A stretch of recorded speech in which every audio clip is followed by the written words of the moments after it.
Need advert placements, coverage for events, or the latest news stories? Call 070-3043-7110 right now. Aneke TV, move with the world.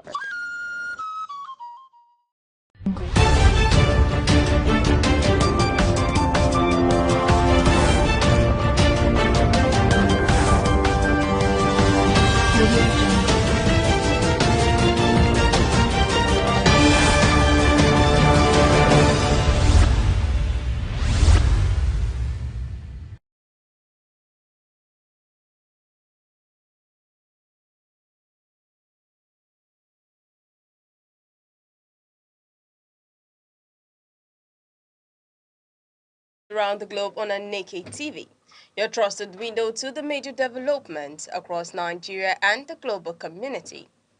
I'm Deborah Wakoba. Glad to have you join us. Now moving over to the headlines. President Bola Tinubu arrives in Turkey on official state visit. Nigerian military to court-martial officers over alleged coup plot. And on the foreign scene, suspected Islamic State links militants kill 22 in fresh attack in DR Congo. And on business, Naira records strong appreciation against the US dollar. And in entertainment, federal government celebrates Funke Akindele over 2 billion naira box office milestone. And now to the news in details. President Bola Tinubu has arrived in Ankara, Turkey for a state visit focused on strengthening bilateral relations between both countries. His aircraft touched down at Ankara Esboga Airport, where he was received by Turkish officials led by the Minister of National Education, Yusuf Tekin. Senior Nigerian government officials were also present. The visit includes a private meeting between President Tinubu and President Recep Tayyip Erdogan. Discussions are expected to cover areas of mutual interest, including regional security and economic cooperation. Several memoranda of understanding are also expected to be signed. Members of Nigeria's cabinet present include ministers responsible for finance, defense, interior, solid minerals, and science and technology, underscoring Nigeria's push to expand a strategic partnership with Turkey. The National Assembly has proposed granting voting rights to prison inmates under the Electoral Bill 2025. Senate leader Bayemi Bamidele announced that the amendment would require Aneke to register eligible inmates in correctional facilities nationwide. The proposal is aimed at expanding democratic participation and ensuring inclusiveness in the electoral process. Lawmakers say the reform recognizes the civic rights of citizens regardless of incarceration status. The bill also contains 20 key electoral reforms. One major provision mandates the release of election funds at least 1 year before general elections to improve planning, logistic, and operational efficiency for Aneke.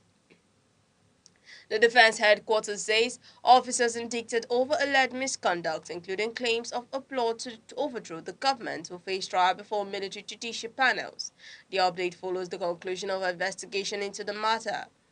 Director of Defense Information, Major General Samaila Uba, said the investigation was conducted in line with military procedures and the report forwarded to high authorities. Several officers were found to have cases to answer. He stated that those indicated would be arraigned under the Armed Forces Act and relevant service regulations. The Defense Headquarters says the action is part of internal disciplinary measures to maintain order, professionalism, and operational effectiveness. Troops of Operation Wellstroke have neutralized two suspected bandits during a snap ambush in Benue State. The operation took place along the Naka-Ahume-Makurdi Road on January 26. According to the Joint Task Force, troops had on credible intelligence about armed bandits operating in the area. During the encounter, 3 suspects were sighted, 2 were killed while 1 escaped with gunshot wounds. One AK-47 rifle loaded with 6 rounds of 7.62 mm ammunition was recovered. The force commander, Major General Moses Gara, attributed the success to intelligence-led operations and troop professionalism. The Police Service Commissioner and the Nigeria Police Force has extended the recruitment of 50,000 constables by 2 weeks. The application portal will now close on February 8, 2026. Officials say over 400,000 applications have been received with uneven state participation. States including Lagos, Ogun, Bayelsa, Ebonyi, and Anambra recorded lower numbers compared to others. Authorities say the extension is to ensure equitable national representation. Eligible Nigerians are all to apply through the official recruitment portal, while stakeholders are encouraged to mobilize applicants. The Anambra state government has closed down its main market for 1 week over traders' compliance with the illegal Monday sit-at-home order. The closure runs from January 26 to February 2nd. The Commissioner for Information in the state, Mr. Law Mayfor, warned that failure to resume business afterward could lead to a one-month shutdown. The government says the sit-at-home has caused heavy economic losses across the state and the southeast. Security personnel have been deployed to enforce the directive. The government maintains that markets must remain open and has urged residents to report threats through official security channels. The APC in Rivers State has selected candidates for upcoming House of Assembly by-elections. Ms. Bol Labari Lolo emerged candidate for Kana Constituency 2, while Napoleon Ukalibe secured the ticket for Awhada East Constituency 2. Party leaders described the primaries as peaceful and widely accepted. The process comes amid political realignment within the state. Supporters of FCT Minister Nyesom Wike and other party stakeholders say the exercise demonstrates party unity ahead of the elections to fill the vacant seats. The Nigerian Union of Local Government Employees has directed workers across the 6 FCT area councils to begin an indefinite strike from January 27. The action follows unresolved disputes over unpaid entitlements and welfare issues. The strike aligns with an ongoing industrial action by FCTA workers.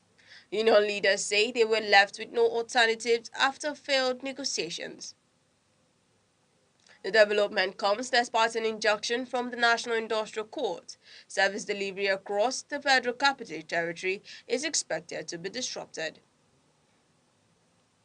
The Civil Society Legislative Advocacy Center, CISLAC, has urged the National Assembly to prioritize governance over early election hearing. The group made the call as lawmakers resumed for the 2026 legislative session. Executive Director Awal Musa said the attention must remain on security, economic reforms, and public welfare. He warned against lawmakers shifting focus to the 2027 general elections too early. The center also called for strong legislative oversight and meaningful electoral reforms. The group cautioned that failure to deliver results could further erode public trust. Fellows of the Nigerian Jubilee Fellows Program in Enugu State have carried out community development projects valued at over 1 million naira. The interventions covered education, healthcare, and social welfare. Projects included scholarship for students, distribution of learning materials, medical outreach, and visit to orphanages. The activities were implemented in several communities following local needs assessments. Program officials say the initiative is supported by the European Union, the federal government, and the UNDP. They describe the project as part of efforts to promote grassroots development and civic responsibility among young professionals. News around the globe is coming to you live from Aneke TV. Remember, you can stay connected with us on all social media platforms: Facebook, X, Instagram, TikTok, and YouTube, all at Aneke TV. Now is a quick recap of the major stories making the news. President Bola Tinubu has arrived in Turkey on an official state visit. The Nigerian military says it will court-martial officers over an alleged plot to overthrow the government. And coming up shortly, on the foreign scene, suspected Islamic State-linked militants have killed 22 people in a fresh attack in the Democratic Republic of Congo. And on business, the Naira has recorded a strong appreciation against the United States dollar. And in entertainment, the federal government has celebrated actress Funke Akindele over her 2 billion Naira box office milestone. We'll be right back. The eagle stands as a majestic symbol of strength, clarity, and vision. Its ability to soar above storms signifies resilience, while its shaped sight represents focus. This is why many nations, including Nigeria, use the eagle as an emblem of nation pride. Eagles do not fear challenges, they embrace them. They fly higher when the winds become strong, rising above obstacles rather than avoiding them. This teaches us that problems are not barriers, but stepping stones for those who dare. To live like an eagle is to stay focused, courageous, and disciplined. It is to see opportunities where others see only difficulties. The sky is not your limit, it is your launch pad.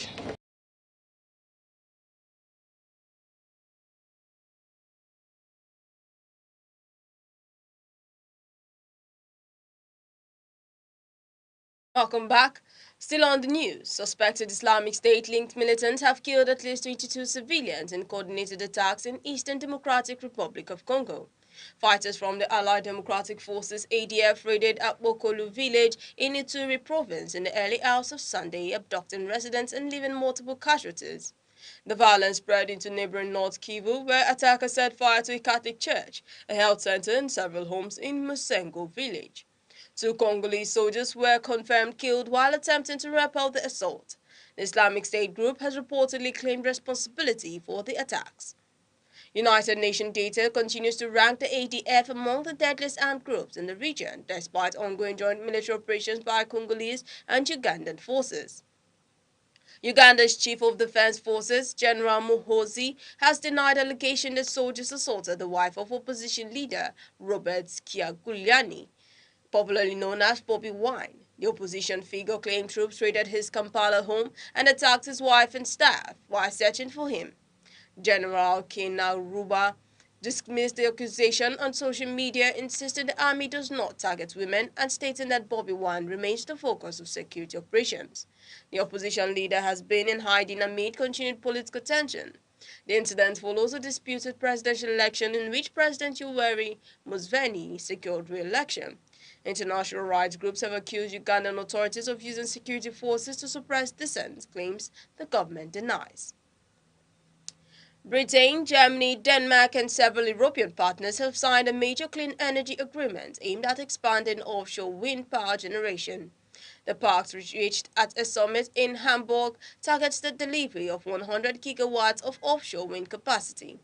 Leaders say the initiative will transform the North Sea region into a key renewable energy hub through joint infrastructure and cross-border cooperation. The plan is designed to reduce dependence on fossil fuels and cut energy costs. Officials also describe the move as a strategy to strengthen energy security while accelerating progress towards carbon neutrality. The agreement is expected to trigger large-scale investment across Europe's renewable energy sector. Christian leaders in Enugu have called for spiritual renewal and unity ahead of the Igbo Day of Adoration and Thanksgiving. The call was made during a joint news conference involving clerics from different denominations.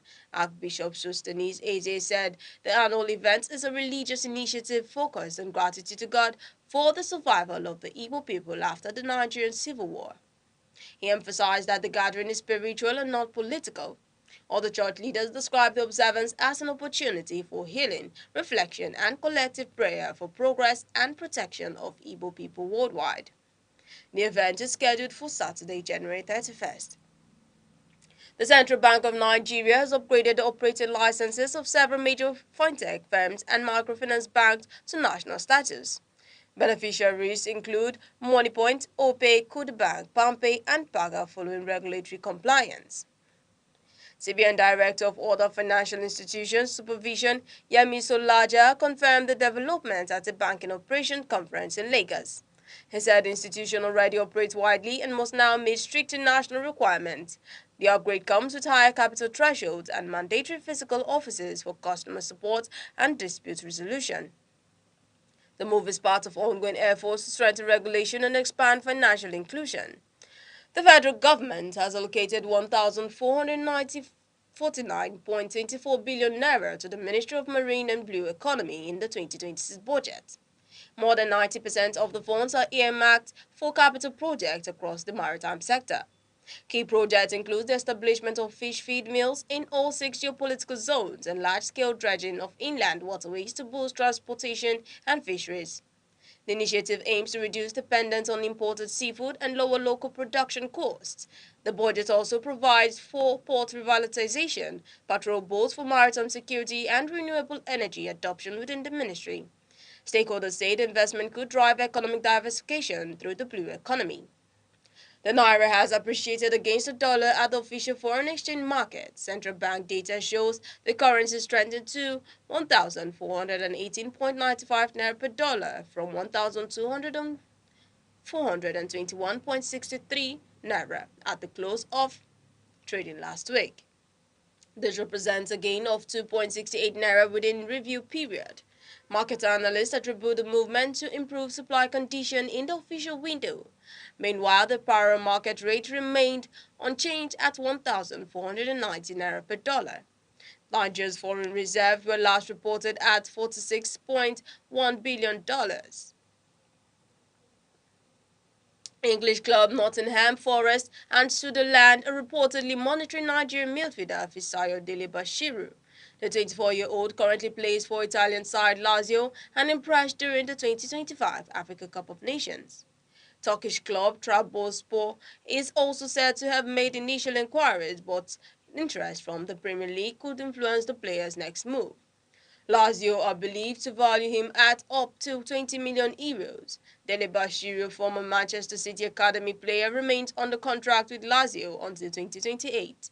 Any transfer is expected to depend on negotiations before the close of the window. The biological father of Super Eagles defender Calvin Bassey has appealed publicly for reconciliation with his sons after nearly 2 decades of separation. Kingsley Umega Lumba made the appeal during a recent interview. He claimed repeated efforts to reconnect had failed and alleged he had been prevented from maintaining contact. Bassey has previously stated that his mother raised him and his siblings alone. The Fulham defender has not responded publicly to the latest appeal.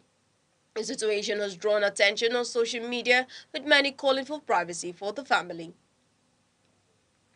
The federal government has congratulated Nollywood actress and producer Funke Akindele over the record-breaking performance of her latest film, Behind the Scenes. The National Orientation Agency described the milestone as a boost for Nigeria's creative industry. The film has reportedly surpassed 2 billion naira in box office earnings. Setting a new benchmark in Nollywood, officials say the achievement highlights the global appeal of Nigeria's storytelling.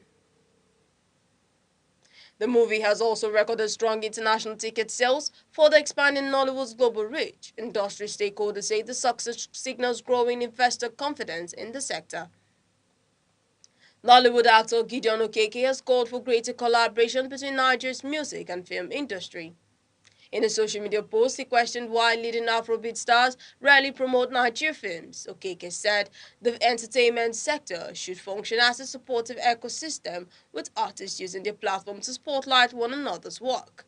He noted that international figures often help amplify Nigerian music globally, while acknowledging that support is voluntary. He urged stronger unity within the creative space to boost Nollywood's global visibility. The comments have sparked debates across the entertainment industry. And finally, before we go on news around the globe, here's a recap of our top stories. President Bola Ahmed Tinubu has arrived in Turkey on an official state visit aimed at strengthening diplomatic ties and expanding economic cooperation between Nigeria and Turkey. Discussion is expected to focus on trade, investment, defense collaboration, and regional security. The Nigerian military has announced plans to court-martial some officers over an alleged plot to overthrow the government. Military authorities say investigations are ongoing and have assured Nigerians of the armed forces' commitment to constitutional order and national stability. And on the foreign scene, tragedy struck in the Democratic Republic of Congo as ISIS-linked militants reportedly killed 22 people in a fresh attack. The incident adds to growing security concerns in the region as authorities intensify efforts to contain extremist violence. And in business, the naira has recorded a significant appreciation against the United States dollar, a development analysts attribute to recent monetary and fiscal measures aimed at stabilizing the foreign exchange markets. And in entertainment, The federal government has celebrated popular Nollywood actress Funka Kindele following her 2 billion naira box office milestone, describing the achievement as a boost to Nigeria's creative industry and a sign of the sector's growing global impact. And that's the main points again.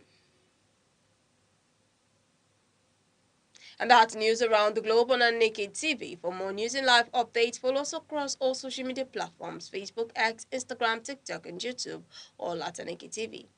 I'm Deborah Nwakba. Thank you for watching.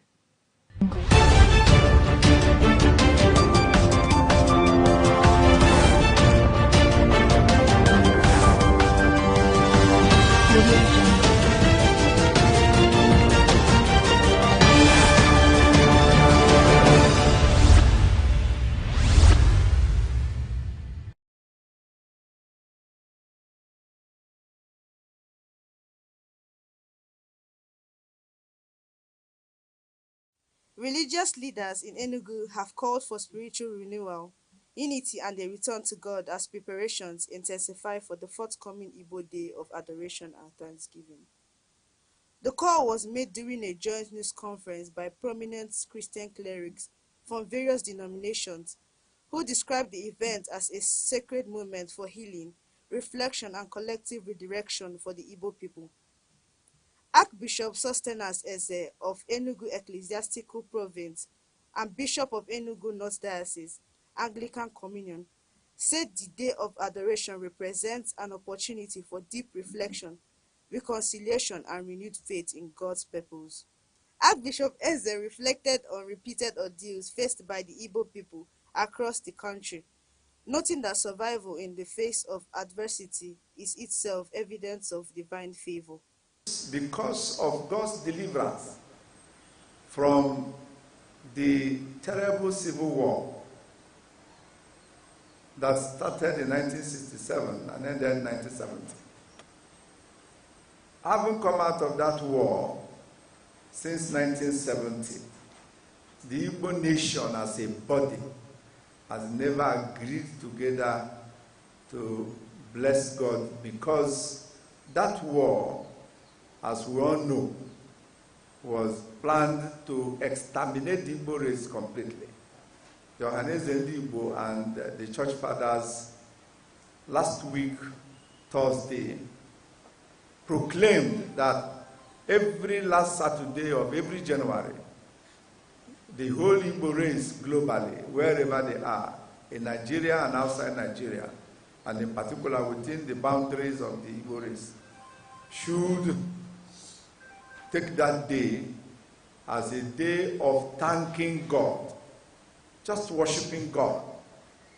And so this gathering is not a political movement. No, it's a completely religious movement, a Christian movement. A gratitude for what God did for the Igbo man. We drew our inspiration by the grace of God through what God did for Noah in Genesis chapter 9. After the whole world was wiped away, only few animals remained. Noah, as soon as he came out from the ship, offered genuine sacrifice and worship unto God for saving his life and the life of his family. And so the church fathers felt very strong that this is a godly principle. Why praise and worship? Why adore God?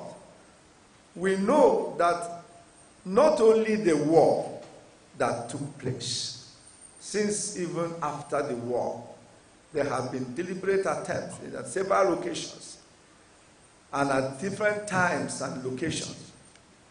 The Igbo man have been denied his rights, being oppressed, properties destroyed. If there is trouble outside the country, their property will be the first to be destroyed. And despite all these oppressions and destructions and denials, God has kept them waxing strong. And we felt that instead of all of the things that human beings do, in gratitude to God for keeping us continually, that there was need to worship. We also believe that if as a race that we come together to worship God, it will improve our unity, it will improve our direction and purpose, and our love for one another, and love for humanity. Outlining the program for the day, Archbishop Eze said church services would hold simultaneously across Igbo communities worldwide. Every church should gather at 9 a.m. in every local church all over the Igbo race. Apart from this press conference, we have gone ahead to engage town criers in communities to announce and public address systems on top of vehicles to make announcements across communities and streets in all in the whole of the Igbo communities in Nigeria. Bishop Obi Onugbogu of Rock Family Church, Enugu, and the former chairman of the Pentecostal Fellowship of Nigeria, PFN, Enugu State, reflected on the painful memories of the Nigerian Civil War. He noted that while the scars of the past remain, the Day of Adoration provides a solemn opportunity for healing, forgiveness, and a collective return to moral and spiritual values capable of rebuilding society. Bishop Obi Onugbogu said he personally witnessed the horrors of the war in his 20s and understands the urgency of collective thanksgiving.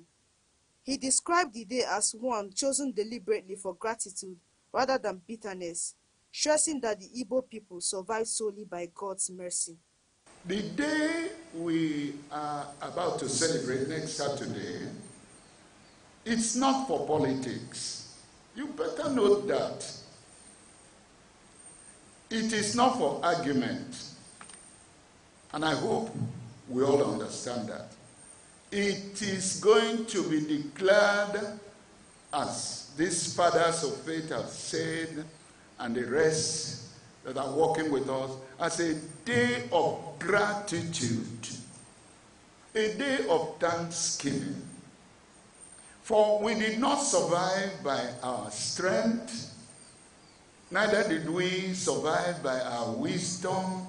We survived by the mercies of God, as quoted. It's a miracle that I'm here. I'm not supposed to be here. What I survived, I cannot even think about it.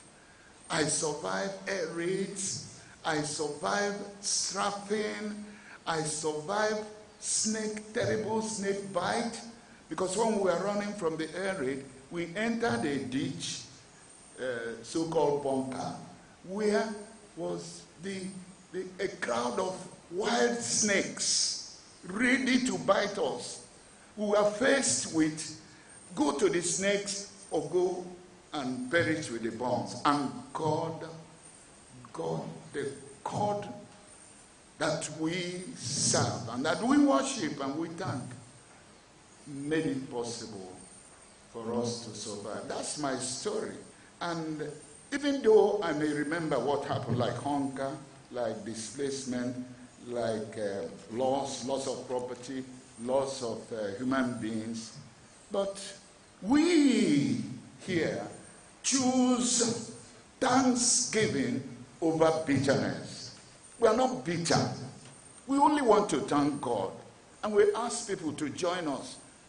Emeritus Archbishop Amos Madu of Oji River Diocese described the initiative as long overdue, saying it provides an opportunity for Igbo to acknowledge God's omnipotence and faithfulness.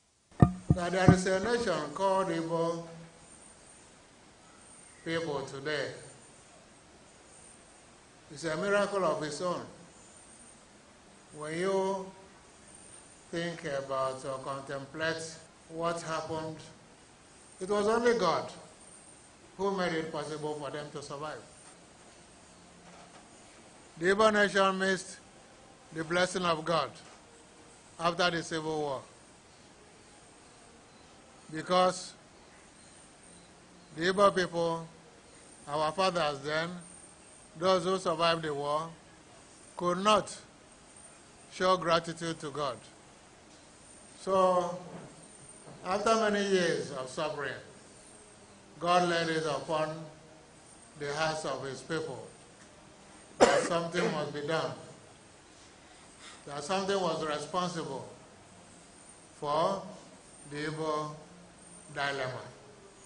And what was it? That the Igbo people, the Igbo nation, owe God a great depth of gratitude. What is it? It simply means the Igbo nation failed to thank God for delivering them. And then they made a proclamation that now we have realized that we offended God, that we forgot God, that we owe God a great depth of gratitude. We are now ready to do something about it. So this is a great opportunity for Ndị Igbo niile to come together to say thank you to God for saving the Igbo nation. Adding his voice, Professor Ezichi Anya Ituma, moderator of the Presbyterian Church, Enugu Synod, emphasized that the program transcends denominational boundaries. He described it as a unifying spiritual platform for Christians of Igbo extraction to pray collectively for the land, its leaders, and future generations. What we are saying is that the Igbo race, as Igbo people, were emasculated and ready to be exterminated. We should all come together. It is very important. Some of us may have made our thanksgivings individually to God, even families. But the Igbo nation should come together because none of us was isolated. All of us were inside the same boat of extinction.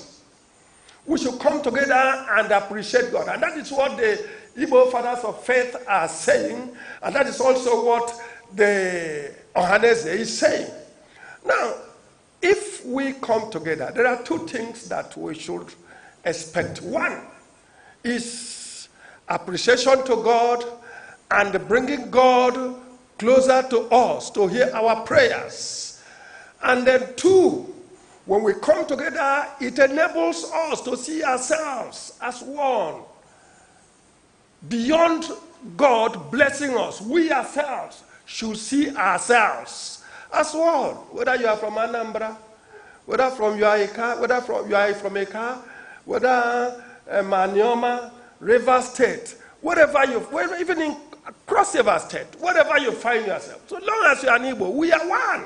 You realize that when Igbo people begin to come together, wherever they find themselves, it will enhance respect, value for ourselves, love for ourselves. And we're also going to use this time to remember all our fallen heroes and brothers. Religious leaders in Enugu have called for spiritual renewal, unity, and a return to God as preparations intensify for the forthcoming Igbo Day of Adoration and Thanksgiving. The call was made during a joint news conference by prominent Christian clerics from various denominations who described the event. There's a problem. That's why, as we are here today, one of the things we are looking at is that as officers, you know that the work that we have to do in maintaining of our assets when it comes to the vehicles, you know, it is quite key for us operationally for the movement. So it is you people, your job is also very key. You are a very key and integral part to the operation of the Nigerian police force. So it is imperative that this training, we assimilate and take as much as we can from this training to help and impact ourselves when we get back to our various destinations and our various offices. So I want us to just get the most out of this training, and let us be able to reflect it in the future in the work that we are doing. The facility itself is quite impressive that we actually have such a facility here in Enugu. What we see here with the officers, we are quite impressed. The training that is currently ongoing on these police officers, technicians, and mechanics is quite key. Like we mentioned earlier, to the operations of the Nigerian police force, movement is integral and key. So it is here for us to be able to create a maintenance culture. So we've had police officers here trained for us to be able to maintain our assets when it comes to the vehicles of the Nigerian police force. This training is quite important, and as you can see here, the officers here, they are all excited, and they're learning a lot from what they are teaching them here in Anamco, and we're quite proud of what we're seeing here as Nigerians. I would say that the training is a welcome development because from how the training is going, they are really showing that they are learning something new from the training, and the way we did the training in such a way that we can interact to know the things where they are and where we should add on them. So like in the aspect I'm handling, there are really so many things for them to learn. Because these modern cars that are used in present day Nigeria, they are not the same cars that are being used in the past.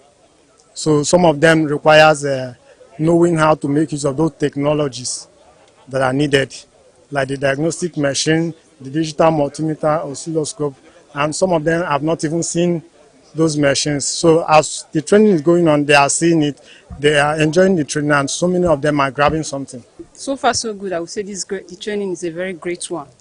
To me, it's a great opportunity.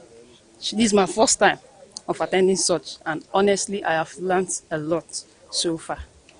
So what specifically have you learned, and what areas were you trained? For the past few days that we have been trained on the automobile electric.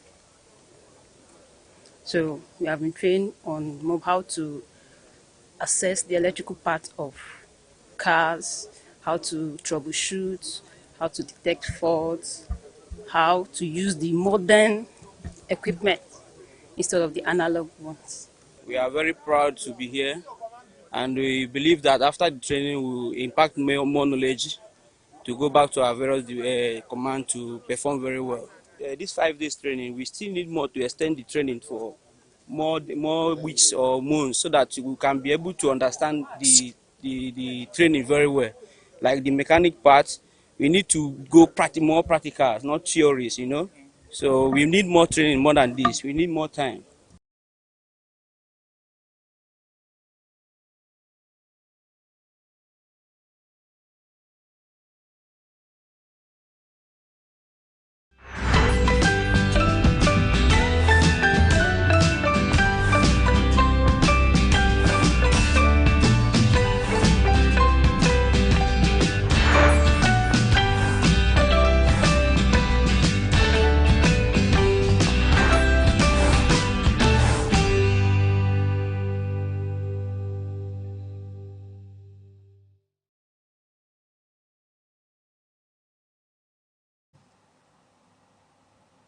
Good morning, Nigeria. Good morning, 042, and a big thank you for joining us this morning on Sunrise. You're tuned into Sunrise on Aneke TV, where every sunrise begins with delightfulness, begins with purpose and joy. And of course, bringing you today's delightfulness, I am Deborah Wakaba, coming to you live from our studio here in Vibrant Enugu. And good morning to you, our global audience. I'm Uche Osai. Wherever you are, at home, in your office, or in traffic, thank you for letting us into your space this beautiful morning. We're here to refresh, inform, and motivate. Yes, and it's Tuesday, 27th January 2026. And of course, we've got that power packed morning for you today here on Sunrise, where we've got the latest news, our weather report, and of course, that special sunrise vibe to help us begin our day. So, grab that cup of coffee or tea, relax, enjoy the cruise because the sunrise is here. Yes, and on Sunrise today, we'll be starting things off with our quote of the day, with words that are thoughtful, words that are inspiring, and words that offer insight to whatever we do to keep us well focused, stay driven, and be motivated. Then, it's straight into the desktop headline. All the key news update that you need to remain informed will be shared, hot, and tasty. Yeah, and after that, we'll be giving you our full weather forecast for today, covering cities across the southeast, so you'd know what to expect before stepping out, or if you've stepped out already, it is to keep you throughout the rest of the day. And later, we'll wrap things up by bringing you the sports oracle and our business news update. All right, now let's move over to our morning show inspiration segment. Our morning show inspiration segment is coming from Ngozi Okonjo-Iweala, who is a renowned Nigerian economist, a global development expert, and international leader. And in her quote today, she said, "I believe that when you find problems, you should also find solutions." Today's quote coming from Ngozi Okonjo-Iweala that said, "I believe that when you find problems, you should also find solutions." Now, when Ngozi Okonjo-Iweala says when you find problems, you should find solutions, she's reminding us that it's not enough to only complain or point out what's wrong. Anyone can identify a problem, but the real leadership and maturity shows when you also think creatively, take responsibility, and work towards fixing it. And also is also calling on responsibility and action. So, in simple terms, this quote is encouraging us to be problem solving, not blaming, to also act instead of complaining, and also that ownership and accountability, especially in leadership and our everyday life, it is a call to move from "this is wrong" to "here is what we can do to make it better." Mr. Ucha, I would like to know your own take. All right. Looking at this quote from Ngozi Okonjo-Iweala, we know Ngozi is a very renowned and pragmatic leader, especially in the world of economics, where currently she is heading the World Trade Organization. So when an individual like this speak, I tend to pay more attention to her and what she's telling us this morning. You look at the quote, and she's saying, "I believe that when you find problems, you should also find solutions." And it takes me to look at people who have been successful, and perhaps this is why she is a successful person today. Look at all the successful people you know in the world. They are solution providers. Yeah. And I tell you, wherever you find a problem, it takes a keen observer and a keen eye to know that there lies solution. So in seeing a problem, do not be the complainant, leading a life where you feel a life of victimhood where you complain about the challenges, the problem. What is the solution to that problem? And there may lie your opportunity to greatness. So instead of complaining in any given situation, what do? Look inward. The solution may be there. So don't play the victim card. Find a solution to that problem. And I bring it to workplace. A lot of individuals complain about what is not working and without asking themselves, what can I contribute to make this situation better? Yeah. That's what Ngozi is telling us this morning, that you should be a problem solver, a solution provider. And I look at people like Dangote. What did Dangote really do in the Nigerian market? Dangote took opportunity of solving problems. And let's start from the last of his investments, or the Dangote refinery, so to speak. What did he do? Nigeria has an issue with our refineries. We queue at the gas station for imported refined products of crude oil that we have in abundance. What did he do? He cited a refinery in Nigeria. Instead of going to ship it from abroad, we'll now get it at our backyard. That's solution. Look at other of his businesses. Look at the manufacturing sector where he entered. Look at past depended on foreign pastas, the Italian pasta for us to feed. What did he do? He started producing these things here. He's now at our backyard. So he's providing solution. When you go through his chain of businesses, look at the cement, for example. Cement used to be an issue in Nigeria. We depended solely on importation, even when we have the limestones here. What did he do? He bridged the gap. That's his solution. Yeah. Then go over to look at Mike Adenuga, for example. There are myriads of examples that one can cite about solution providers, men who didn't just see a problem. They, in finding solution, what do you find? You find breakthrough. And in finding solution, wealth is created. That's why I listen to people like Tony Elumelu more. So we don't just get fixated on the problem or complain about what is not working. What have you done to make make the situation work? So I cited Adenuga. For example, Adenuga who know had been in the oil sector as well. But what did he do in the communication industry? He saw an opportunity. There was a problem, and in that problem lies an opportunity. Yeah. He, commands the national carrier in the absence of Nitel. He held the second license of the national carrier, betting Globacom as we know it today. And Globacom is a big player in the telecom industry. These are problem solvers, and they become, successful at it. Cite any successful man you know in the world, and I tell you, that person is filling a void by solving a problem. So instead of being a complainant or always complaining about what's not working, perhaps in the office, what people are not doing well, ask yourself a question. What are you doing better than the rest? What can I do to improve the situation? Before you complain, have you made an attempt to improve that situation? And you bring it to Nigeria. We all complain about our leaders. And when we get there, do we do anything differently or toe the tide? That's the issue. So instead of playing the victim card, you begin to imbibe the no excuse culture where you're a solution provider. So there are a lot of, things to cite. And when I get to marketplace, because you know that we're a generation of entrepreneurs and we're at the marketplace, what do we do at the marketplace? Why does the Igbo man excel? Igbo man excel because we provide solution to people's need.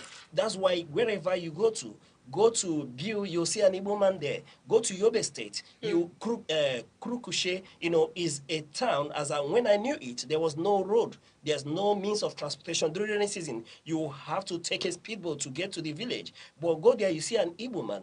And I have traveled around the looks and cranny of Nigeria, especially the northern part of Nigeria. And there's no village you get to where you do not see an Igbo man. And what do? There? They are solution providers. They have dealing in petty trade. But whatever they deal in, you see that is what the people need. Yeah. And in the evenings, see how people flock around the place they site their business because they are solution providers. They do not dwell on the problem. They proffer solution. And that is why when you see us as entrepreneurs, you go to the market, we don't complain. We do not sit on our feet waiting for government to do things for us. We do it for ourselves. And how do we get them solved? We'll get to the market, see people's need. We'll create opportunity by solving those needs. Then we are importers and people complain. What are we doing? We are making Nigeria work because we are providing the things that Nigerians don't have. Yeah. And that is only way one can be successful. So Ngozi this morning, in telling us that we should be not just, finding problems, but we should be solution, and I would say solution ourselves, yes. Is quite apt because this is why I believe that she's been successful across board. Remember that she was a one-time finance minister in Nigeria, heading the economic team, and that era is said to be the best performing, in economic indices that Nigeria has had in terms of economic development, direction. So when you look at it beyond leaving Nigeria, going to the world trade, she is re-elected into her position, meaning that she has been successful solving problems. So, but when she tells us this morning that we should not just be, problem finders, that we should be solution ourselves, we should do well to listen to her, because in seeing that problem, that also lies the solution. So we become solution providers and not complainers. You see, a lot of times, those who complain about situations and don't offer change are often neglected when change comes. Yeah. The world respects, change givers, and that's what makes you successful. And I suppose in heaven, that will count for something as well. Yes. It's beyond the religion and all that. The heaven will be open to people who solve problems. That's my faith, and that's what I believe in. So it's not about what you carry, either the Quran or the scripture or that. If you are not a problem solver, I believe the gates of heaven will be closed against you. Yeah. Yes. Thank you very much. Well, if you're not a problem solver, if you don't find solution in something that is going wrong, you'd also find out that you remain stagnant in that same position which you've always been, because you spend your whole time complaining, you spend your whole time pointing at things that are going wrong, when you should also spend that time on finding solutions, finding ways to make it work, finding ways to make it go smoothly. So let's try today to become solution find us ourselves. And also, even if we are facing any problems or whatsoever, let us look for solutions. Even if you don't come up with the solution, you can ask your neighbors, you can ask anybody to help you out in finding the solution. Like they said, a problem shared is a problem half solved. And also, while we're doing that, let us keep in mind that every new sunrise is a platform, is an opportunity where we grow new, or simply be more present in whatever we do. Now let us know what this quote means to you. You can drop your thoughts on our social media platforms: Facebook, X, Instagram, TikTok, YouTube, or at Aneke TV, or call our phone number 070-3043-7110. And up next is our weather report for today. Yes, we'll take a look at the weather reports across major cities in the southeast today.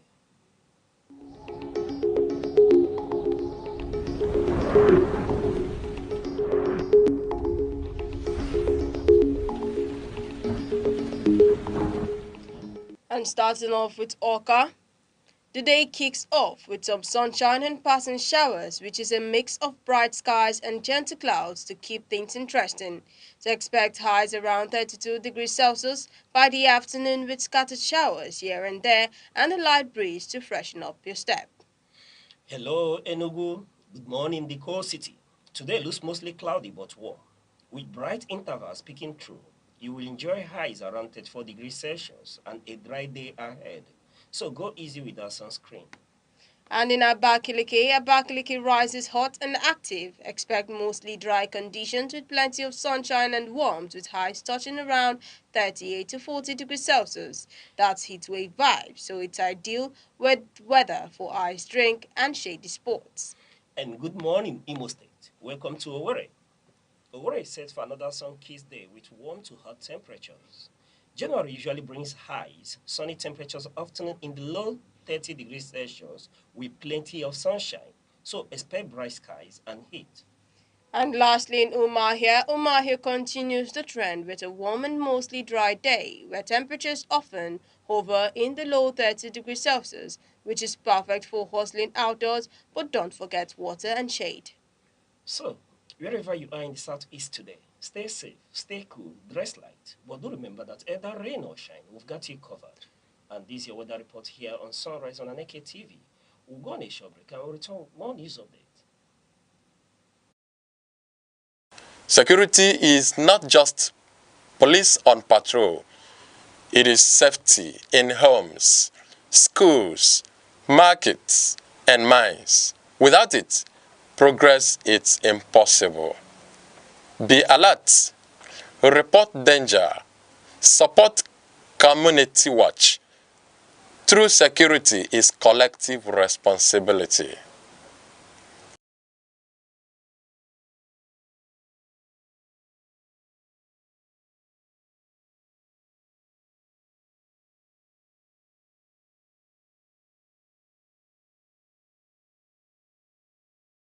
Security is not just police on patrol. It is safety in homes, schools, markets, and mines. Without it, progress is impossible. Be alert, report danger, support community watch. True security is collective responsibility. You're still watching Sunrise on Aneke TV. Now we'll be taking a look at our newspaper for today. Now starting from The Nation, Punch, Vanguard, and The Guardian newspaper. And joining us this morning is Mr. Goodhope, the man of many parts, the sports oracle, and the commissioner of plenty enjoyment. Mr. Goodhope, it's a pleasure to have you this morning. Good morning. Thank you very much for having me. All right, and how is Nigeria treating you? Nigeria is treating me well. Yes, you look Nigeria like Nigeria is treating you well. Thank you very much. I hope that these boys will not carry when they see you dropping with oils this way. Is well, someone just did. Well, we'll see what happens at the end of the day. All right. Okay, now moving over to our newspapers for today, starting from The Nation headline, where The Nation paper says, Kano quakes with governor, lawmakers defection to APC. And on the Punch headline, military investigation ends, defense headquarters move to arraign alleged coup plotters. And on the Vanguard paper, it says coup, 16 indicted officers to face court-martial, defense headquarters. And on the Guardian headline, the major headline there says residents on the brink as rent spike above yearly income in major cities. Now, our paper for today will be starting off with the Punch newspaper, where the headline talks about military investigation ends. Defense headquarters move to arraign alleged coup plotters. Now, the defense headquarters has concluded investigation into an alleged coup plot within the military.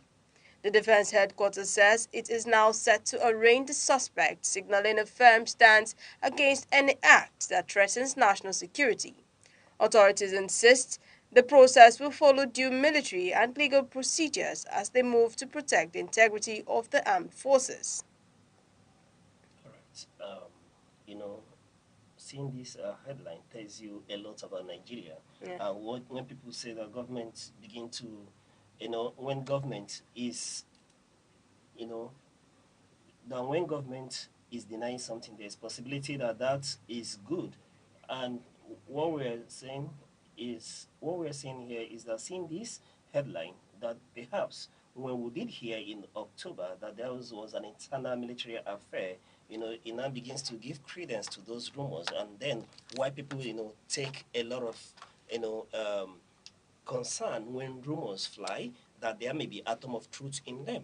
But in all, we'll see that defense headquarters are moving to arraign these very individuals. We do remember that when the news broke in around October, where we were told that about 16 officers have been arrested for acts of indiscipline and alleged misconduct, a lot of information was filtering in at that point in time as to the possibility of a coup, taking place, an attempted coup, taking place in Nigeria, which the government at that time came out publicly to deny that there was nothing of that nature. I do remember that the then Director of Defense Information, Brigadier Gesu, now retired, at that point in time, played down the whole scenario by telling us that what was happening was just an internal, disciplinary issues and misconduct by some officers which they are taking care of, in the military faction.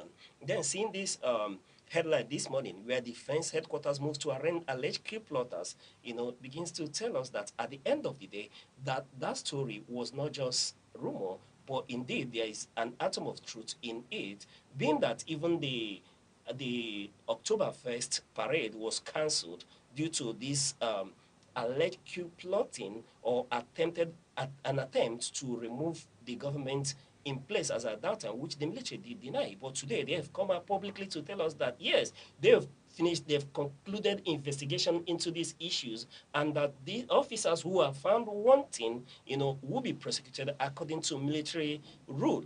And what are we looking at here? About 16 officers ranging from the rank of captain to brigadier general have been arrested, in regard to this issue. And we are told now, information that is filtered in, that yes, that this individual even infiltrated the villa and had access to security installation based on surveillance. And what have not come out publicly to tell us is how this information was uncovered. And we know that yes, they were arrested and investigation have been going on, but there are a lot of information that is unavailable to the general public at this time. But what we do know is what the military is telling us, being that General Samaila Oba, who is now the defense information officer in charge, is telling us yes, that they've concluded investigation, and this arrested individual who had been kept in detention since October, would have faced trial according to the military law. And what is the military law? We know that there is a possibility, they say, about judicial panel, and we know that in the military, what we look at is the military court martial. But being that we are in democracy, yes, they will be tried according to the military act. There's no doubt about it. But what one may want to ask here, the questions I've raised earlier on, how did we uncover this coup plot? How did it come about? You do remember that at a point in this nation, there was each era when there was people were arrested for attempting to overthrow the government of General Sani Abacha around 1993, 1997, thereabout. We remember that the second in command then, General Ladipo Dia, was arrested on what many has, come out to claim is a perpetrated coup attempt. But be that as it may, he was indeed arrested, and all the officers and even civilians who were found, to be part of that plot were arrested, detained, and tried. And some of them were, sentenced to die by the military court martial then. Even the then former president Olusegun Obasanjo was, caught in between the fireworks, being that he was alleged to be part of the coup plotters, those who were plotting to overthrow the government of General Sani Abacha. But be that as it may, at the end of the day, there were a lot of holes in the allegation of, against this very individual, though we've seen high-ranking officers in that government come publicly to say, yes, that this individual were involved in an attempt to overthrow the government of the day. But be that as may, we even saw videos where General Oladipo Dia was pleading to then Mustafa to, to beg the head of state to tamper justice with mercy.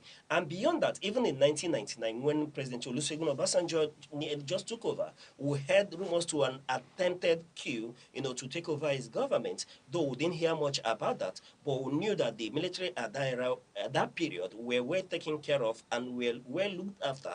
But one thing that is certain is that beyond that period, we've not seen situation where there were attempts to overthrow any government in Nigeria. So it became, not just news, but reason for concern by many Nigerians when we heard that there was an attempt to remove a newly elected government in place.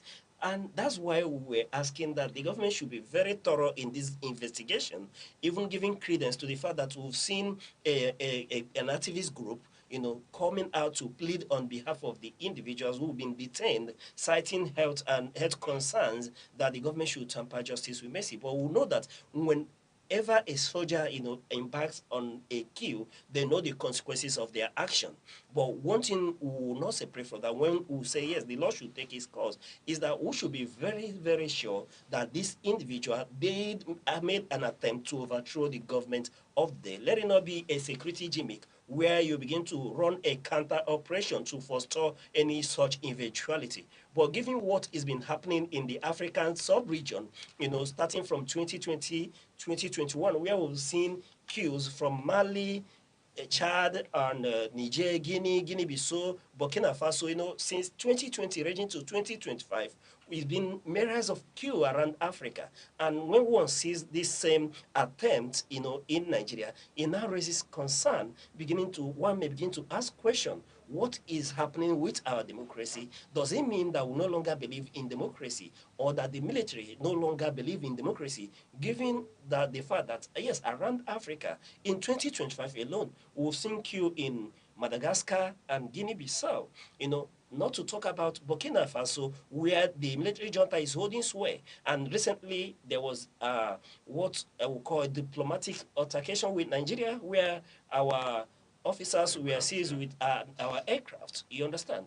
And going to Niger, Chad as well, you see this aura of military presence, military took over being a thing in Africa when we are beginning to embrace democracy. And that may force people to ask question again. And part of the question that we will ask is not just to the military, why are they now disgruntled about the leadership and democracy if there's this information available to us, being that the military are now telling us after denying what they did say then was a misconduct, a disciplinary act, a misconduct by their officers, now being fashioned to be a coup attempt against a newly elected government. Then we'll begin to ask beyond the military that the leadership, speaking to politicians now, that they need to be cautious of their action.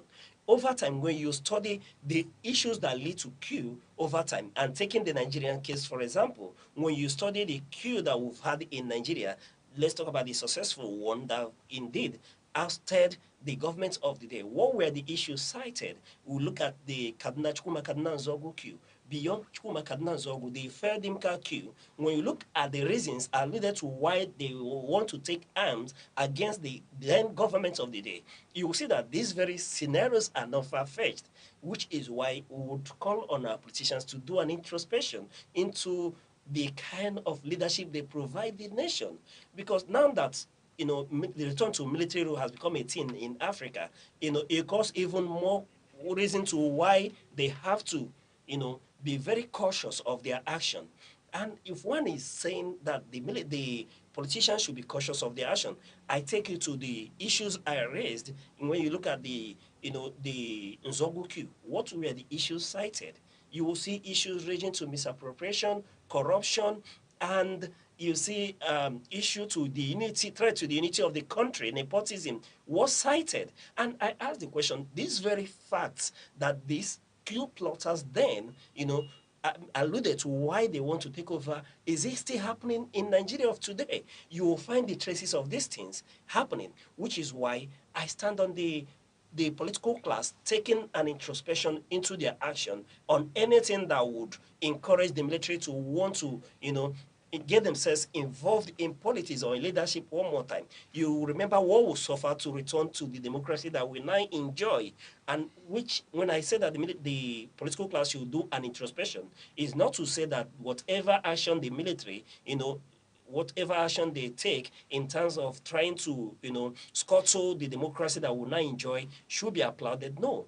I believe that any man who has taken up arms against the nation should face the wrath of the law. But beyond facing the wrath of the law, we should be factual that this indeed did happen. I have cited situations in the past where people were framed up for coup, and until today we do not have a categorical evidence that this said individual were actually involved in the coup, because each and every one of them over time continue to play their innocence. And this leads to even the former president Olusegun Obasanjo. When you read his account, of his experiences, even in my watch, volume 1 to 3, you will cite where he mentioned issues to his being framed and incarcerated over years, being kept. He was meant to serve a life imprisonment or so. And this individual has continued to tell you that they were innocent of these crimes. So that leads one to call for thorough investigation. And where they've come, I know that this is a military issue,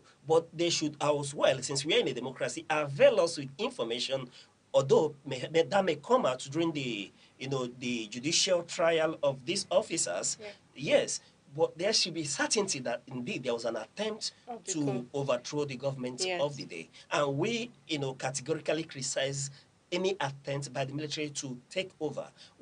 People lost their life for this democracy that we enjoy today, and we did say that the worst of democracy is better than any military junta anyway. If one has to go back to history and take into account what we suffered as a nation, you will now begin to see why we have to cherish democracy, and all hands needs to be on deck. Even the leaders and the led, all hands has to be on deck to see that we protect this democracy. A lot of individuals who fought for return to democracy in Nigeria, people paid the ultimate price with their lives. And even the sitting president, a number of times, though that has been made in controversy, but I know that he was one of the pro-Nadeco activists who fought for return to democracy.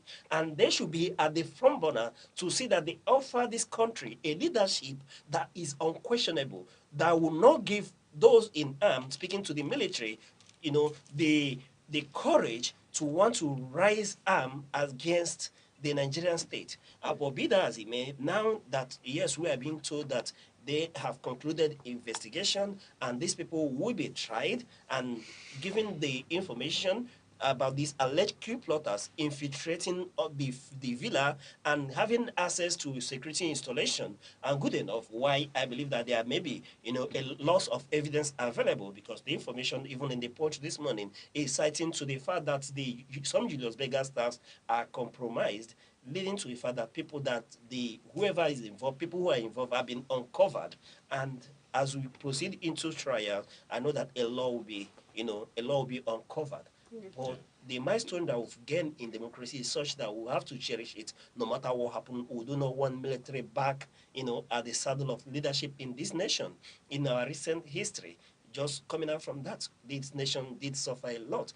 When we've not finished paying from years of military misrule in Nigeria, and is a leadership that no adult or mature Nigeria who witnessed the military era, stemming from, let's even talk from the era of the Babangida, as military president, as he titled himself, the military president then, and to the era of Abacha. Nobody would want to witness such a scenario.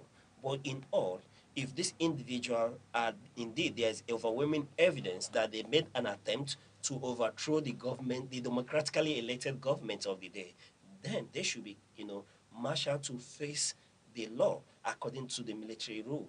And we have heard individuals asking that Mr. President should intervene. I tell you, in the military, there are strict rules. Beyond intervention, we've seen situations where, yes, they can be pardoned, but they have to be tried to deter other people from doing such line, especially given that military coup and return to military rule is a thing in Africa. So we have to do everything categorically to see that we discourage such from happening.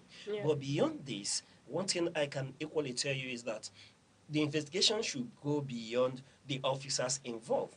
when you are plotting a coup, I tell you, there's a lot of resources that is needed. So we'll have to equally uncover the backers of this individual if indeed there was an attempt to overthrow the government of President Bola Ahmed Tinubu. Let them equally dig deeper to uncover the financiers of such an attempt.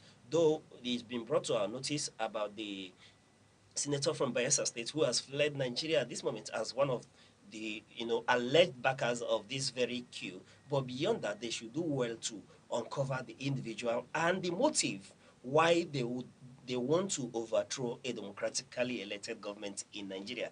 And if that's not done, then I tell you, we may run the risk of having another attempt at the government. Because I tell you, one thing that is certain is that a lot of individuals are watching to see how Nigeria handles this very issue around coup plotters. Yeah. But I tell you, there is alleged coup until they are found guilty at a well-constituted judicial panel of inquiry that will try them for attempted coup. But every soldier that gets involved in coup knows what they are getting into. And when it fails, you should be bold enough to dance the music. Yeah. Yes, and well enough, Nigeria was involved in foiling an attempted coup in Benin, in just our backyard here. So that tells you that nowhere on earth, around Africa, for example, that Nigeria particularly being the giant of Africa and a leader in African Union should be able to stand strong. We are helping other nations foil coup attempts. We did save Benin from, getting back into a military dictatorship. And in Nigeria, we should set the example and deter very, disgruntled soldiers from embarking on such type. And one of the things that we need to do as a nation is to see that our military officers are well taken care of. And when you take care of them and you offer a leadership that the people would say to be one that they want, that offer people hope, you will rarely see a situation where there's an attempted coup to overthrow the government of the day. And leading me to ask a number of questions that I may not raise on air, but what in itself is what I want to know that encouraged this very individual to want to raise and overthrow the government of the day, being that since we returned to democracy since 1999, apart from that, rumored attempt to remove President Olusegun Obasanjo from the seat of power, we've not had any other planned attempt, at overthrowing a democratically elected government in Nigeria in this dispensation. So for this to happen at this hour, there has to be a holistic investigation as to, being a deterrent from such from happening. But one thing I tell you is that I call on the political class that they have to do an introspection on the quality and kind of leadership that they offer the country. And that's the only way we will forestall a coup attempt against the leadership in Nigeria. All right, thank you very much for that. Now moving over to our next paper for today, coming from the Nation newspaper, where the headline says, Kano quakes with governor, lawmakers defection to APC. Kano state politics is experiencing a major shakeup as the governor and several lawmakers defect to the All Progressive Congress (APC). The move has sent shockwaves across the political landscape, withdrawing alliances and stirring intense reaction within the state. Analysts say this development could significantly alter political calculations ahead of future elections, with Kano remaining a key battleground state. Mr. Oche, like to know your own take. All right. For a long time now, we've seen this coming. We've been speculation about. There's been a lot of speculation about the governor's, attempt to move to the APC. Yeah. But one thing that I do not know for certain is if all he wanted has been granted to him by the APC, leading to this, the campaign to the APC. But be that as it may, it's been long, long, long in the offering. Is not rumor. I believe that even the deaf have heard about his rumor defection, and for perhaps the blind would feel and touch this defection. But be that as it may, over since I got into this very administration under President Bola Ahmed Tinubu, one thing that has been very obvious is that there has been decampment by every governor across the region to, they come to the APC. Look at what has happened in eastern Nigeria, where you know, that the APC was somewhat an anathema in Southeast Nigeria. People never wanted anything to do with APC. But today, how many states in Southeast Nigeria is tilted towards the APC? You have Imo State, you have Enugu State, and Ebonyi State, and now fully APC states, being that the governors of these states are decamped. And when you look at the merits of the camping from south, south, southeast, southwest, and even in the north, then it's obvious that when you see, you know, a governor moving over to the APC becomes the usual. But one thing that surprises many is that Kano State, you know, no one expected Abba Yusuf, you know, of Kano to defer to the APC. When we go back to history and look at how that election was fought, his victory was fought between the Kwankwasia movement, the NNPP that he left for APC, you will discover that it was a tough battle, speaking to the governorship election that he won under the previous party. And then him turning around to go to APC, one begin to ask, why did he decamp? Though when I listened to the governor, he cited a lot of issues. He said governance realities, you know, is one of the issues that has prompted him to decamp to the APC, citing national coherence and development as part of his reason for decamping to APC. But when I listen to even every other governor that has decamped, you see that, yes, all their reason for the campaign can be hinged on governance realities. A lot of them told us that they want to align their state with the center. And when the governor speaks in that way, then you know that it's the same script that is being written here.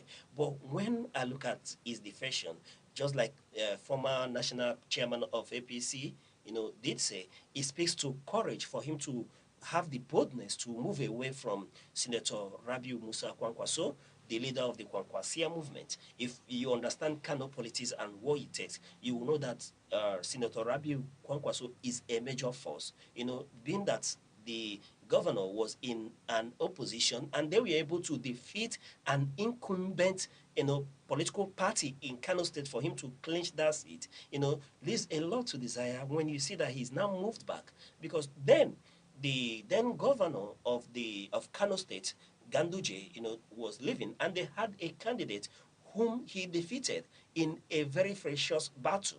And now he has gone over to this side. Speaks to courage and boldness for him to want to leave. And he has cited in his leaving, he was able to decamp with 22 state House of Assembly members and 8 House of Reps, you know, House of Rep members, you know, and around 44 members of local government chairmen with 484 councillors. These are the individual that has moved with him.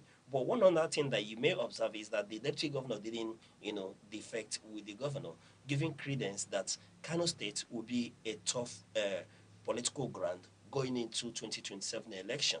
That's one thing that is very certain. And this now changes the political dynamics in Nigeria. Yeah. What we're now watching to see is the cards that Senator Musa Kwankwaso will trump up as to where he will move, and that will have a lot to determine. When you look at the number of votes that comes from Kano, this state, you know, Kano is one of the KK states when it comes to Nigeria that determine who and who really wins the presidential election in Nigeria.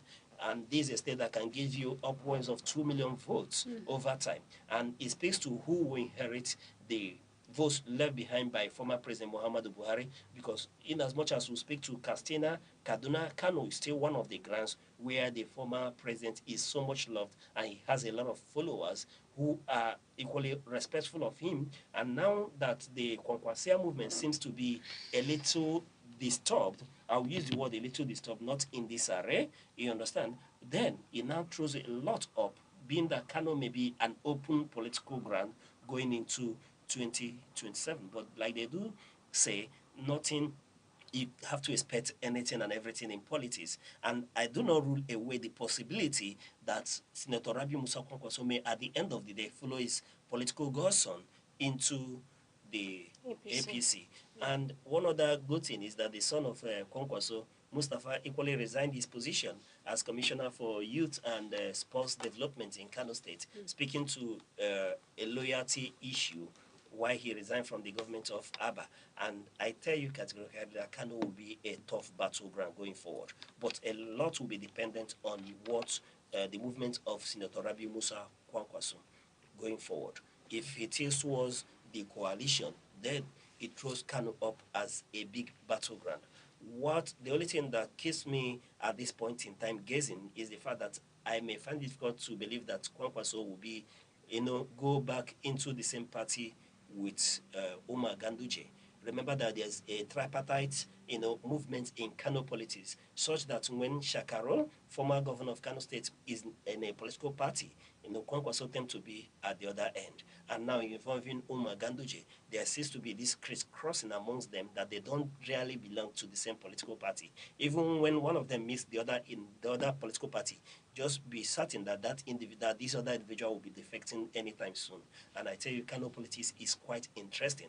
And you see that this defection um and welcoming into APC is happening inside the government house. It's not happening outside like we did witness in Enugu State when the governor defected. What did we see? He came out publicly and we saw a lot of people and individual. And I tell you, a lot of people in Kano will not be happy with their governor moving to the APC. That I can give you for free. And it gives credence to why they have to do the whole exercise in a hall in the government house in Kano State. So, be that as it may, one is not surprised. But one thing that is for sure is that the Kano politics has been thrown open, and it will be a fight for all the political party, the coalition, depending on where Senator Rabi Musa Kwankwaso tilts towards, going forward in coming days. We'll wait to see how that unravels.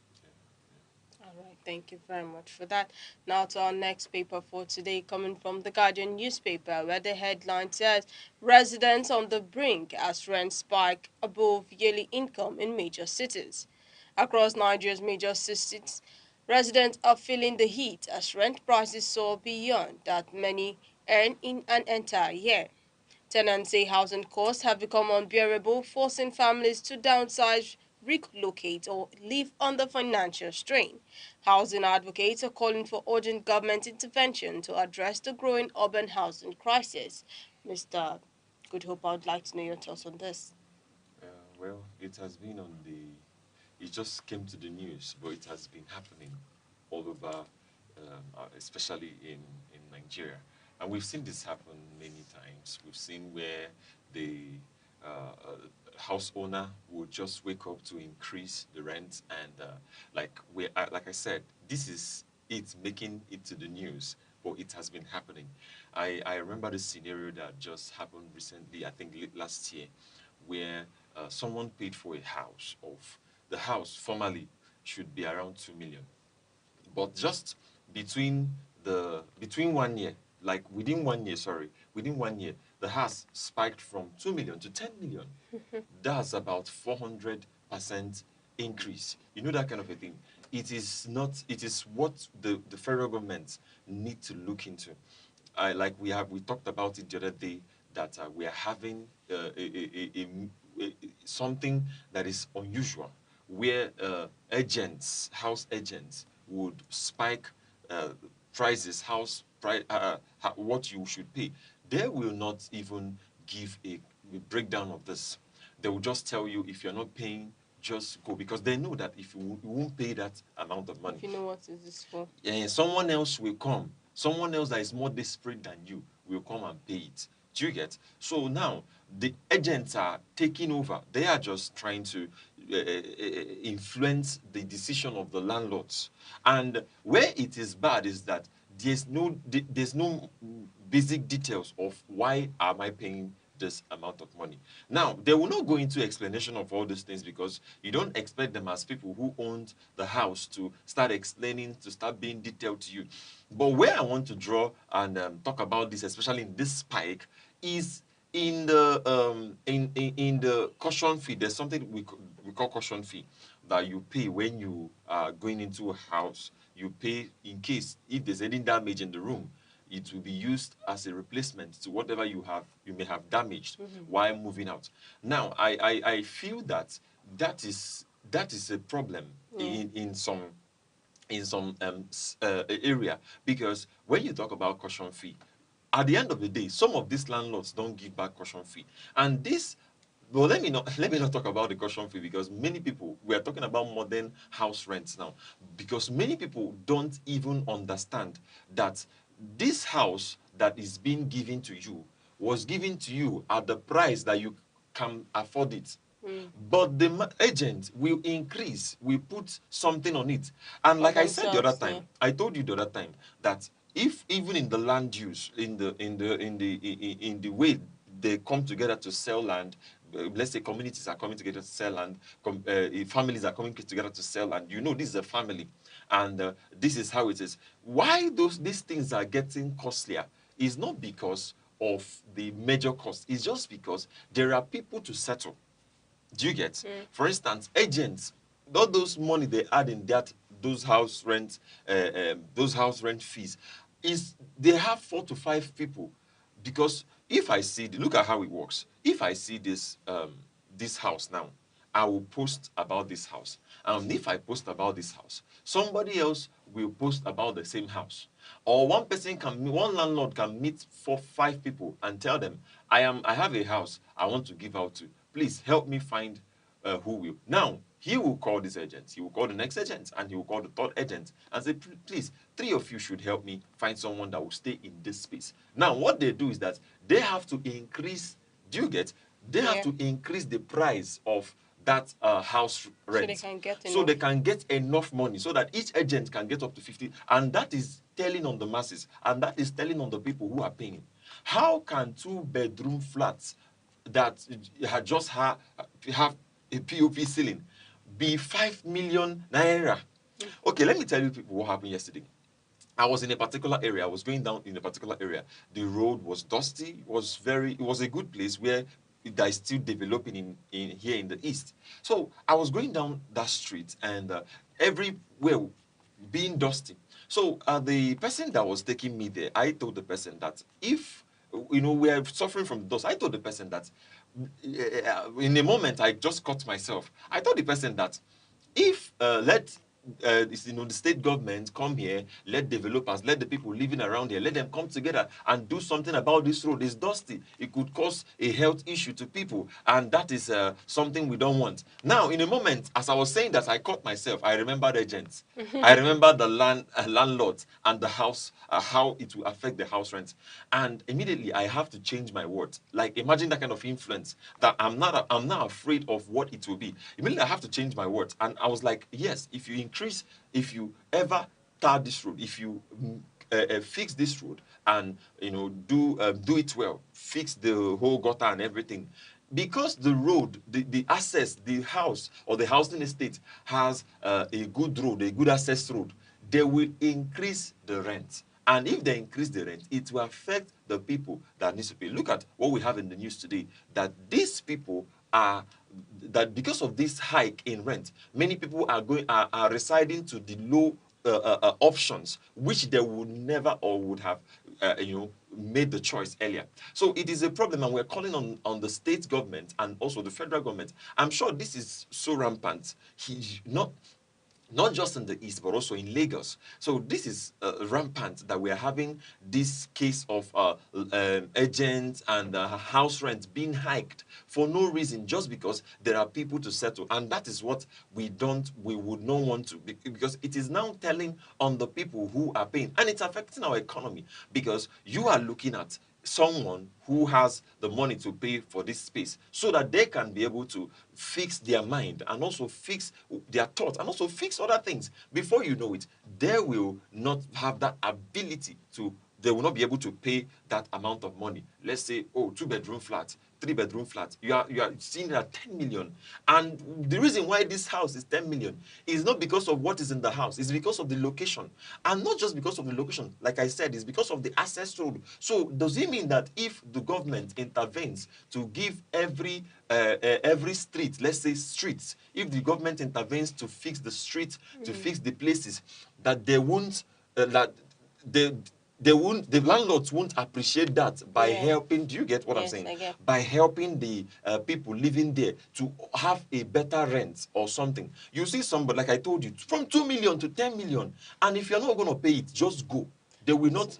Do you get? Most there's an advert I saw where someone posted the house was just for a year. So once your rent expires a year, because I think the initial payment was supposed to be um 500,000, Okay. and then why the rent is 250. Okay. Now, once you're done for a year, you move out. So Once you- another person can come in You and see, pay that initial and pay payment. that initial payment. Yes. And Yes. that is why also people choose to pay 5 years, because they know that in the next 5 years, like I was discussing with someone, the person told me, when I'm get money, I'm going to pay 10 years. I said 10 years. See, because I know that in the next 10 years, that this rent, that this house I'm getting for 5 million could be 20 million. Yeah. Do you get? So I'm going to pay this initial amount for that 10, so that I know that I have settled this one. So unless the landlord, because there's a way they do it now, they will come again and will give you a notification that this year, no, so that means you are not even safe. So if you like pay With all the 100 years, charges, the lawyer fee, the agent fee, and all so that, if yeah. you like pay 100 years, they will every year when it's time for them to increase the rent, and they're not considerate. I've seen this happen.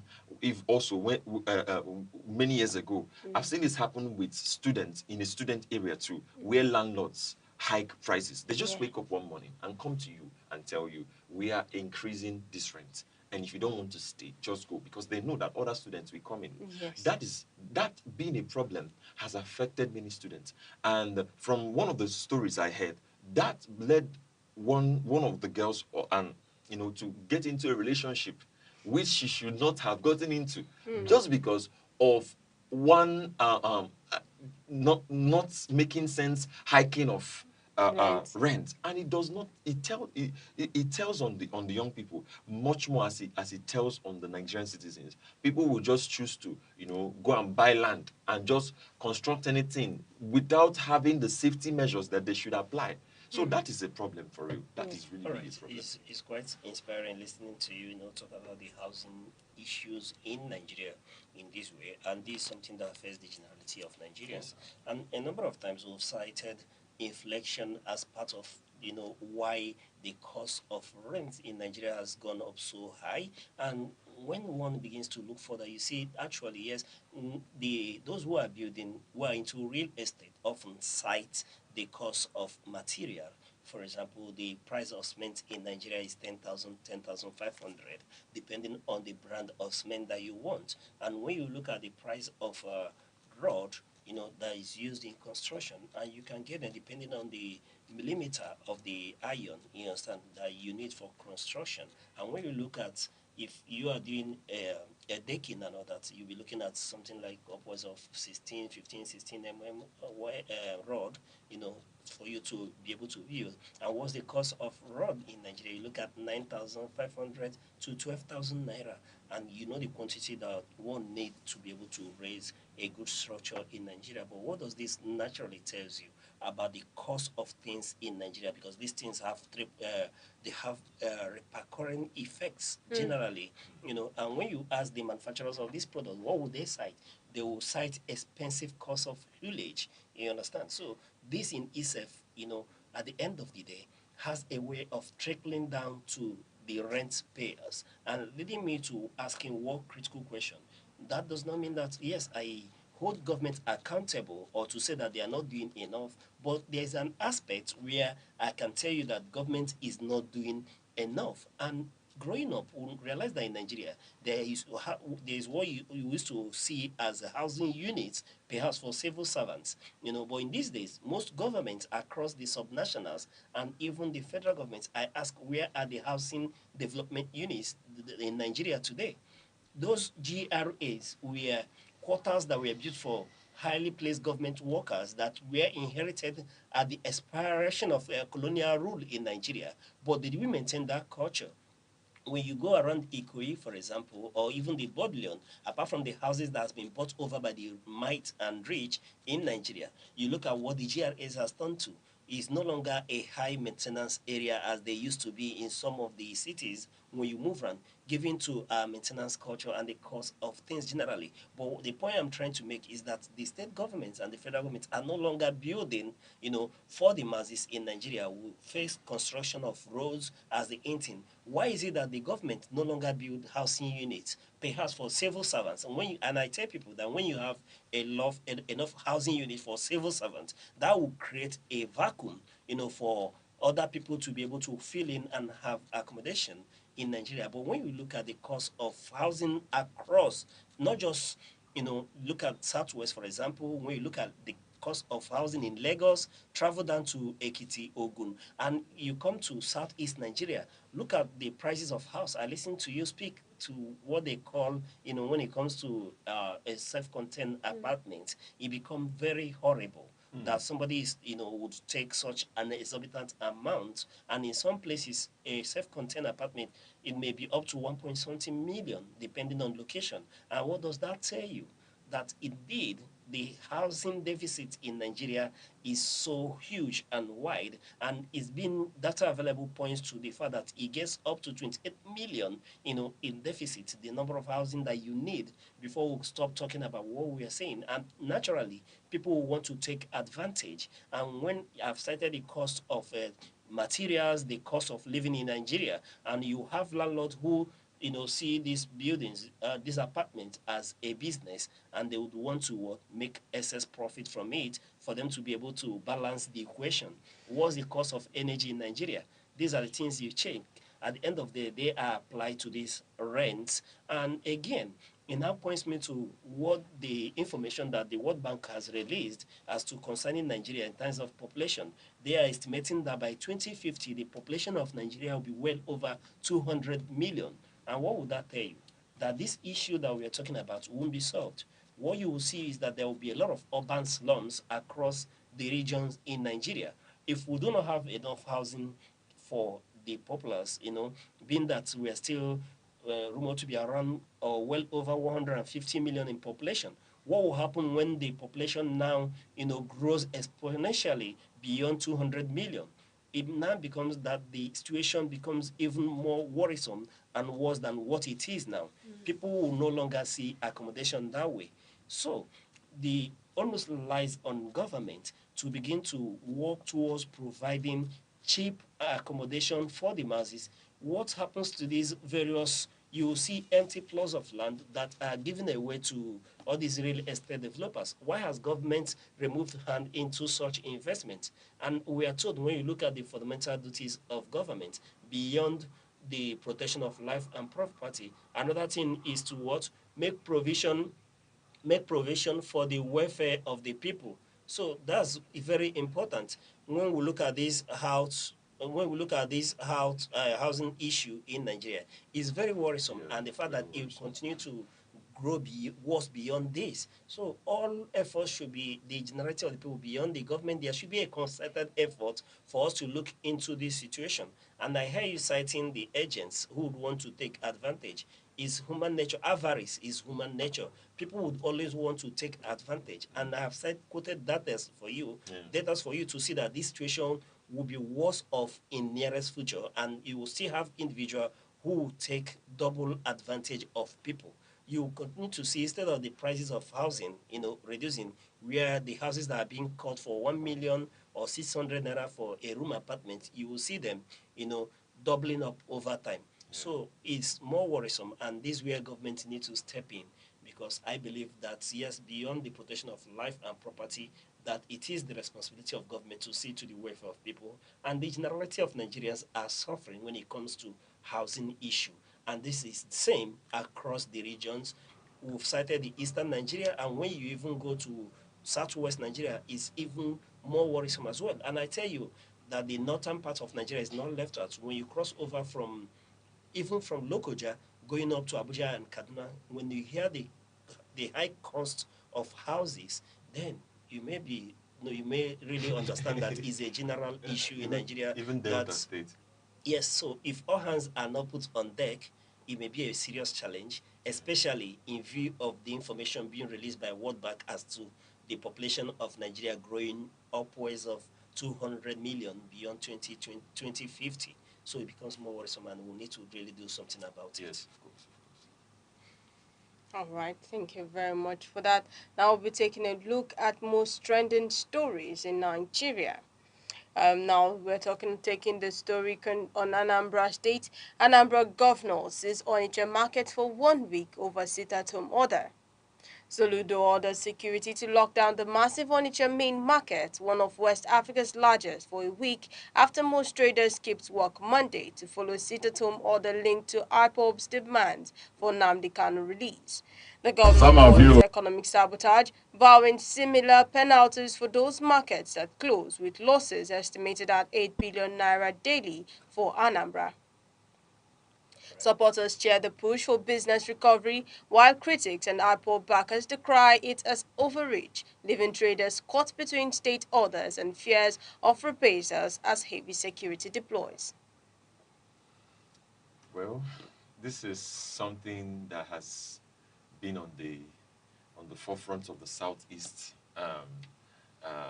society, and this is a combination of economic and socio infrastructural issues that we've been having. Of course, it is linked with the Mazin Namdekano's IPOB sect and all those things. Well, I see this as something from my own end. I see it as something that has to be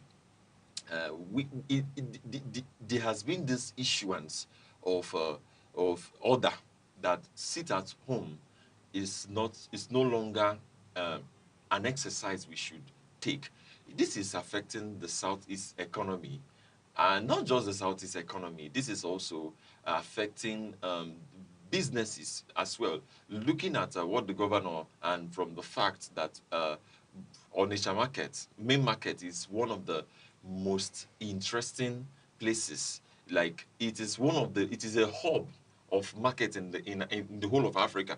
I mean, that's the biggest market in the It is the southeast. biggest market in West Africa. In West Africa, and in the next market you're having is around the southwest, around the west, and we are not in Onitsha market, and you can't bring something close to it. But look at what is happening, and I think the governor has to, he has sit down to think about this. And this is not from the report. This is not the first time these people are doing this. Lockdown is happening. I mean, I don't know, but these things are serious, I can tell you. Look at how empty the whole place is just because of lockdown. And we're also going to come from the point of the people, because the people too have their own reasons why they have made the choice not to come, even while the others are there. They have also come out to make their own decision. This is up to them. Maybe some of them, due to the things they have seen happening at other places, the issue may have been that that they too have something to bring to the place. So it doesn't mean that it doesn't mean that they have to that they don't want to go to market. It's just about the security and the social economic issues which they have seen happening at other places. You know that on the Shamin market, it has is a place where there are mixture breed of people.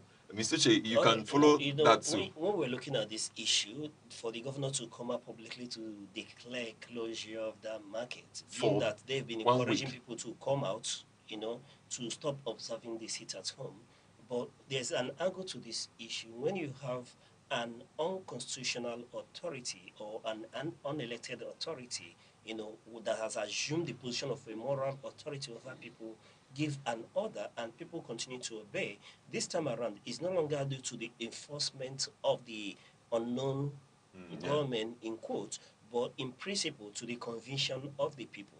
And I Yes. feel that what the government should have done is to start a reorientation, and engage the people the more through other means to encourage people to come out. Come out. Now, when the people you are stopping from doing their legitimate business because they refuse to come out on Monday, for me, I would want to interrogate legal jurisprudence on the legality of this if the governor is within his constitutional right to close the market for that long.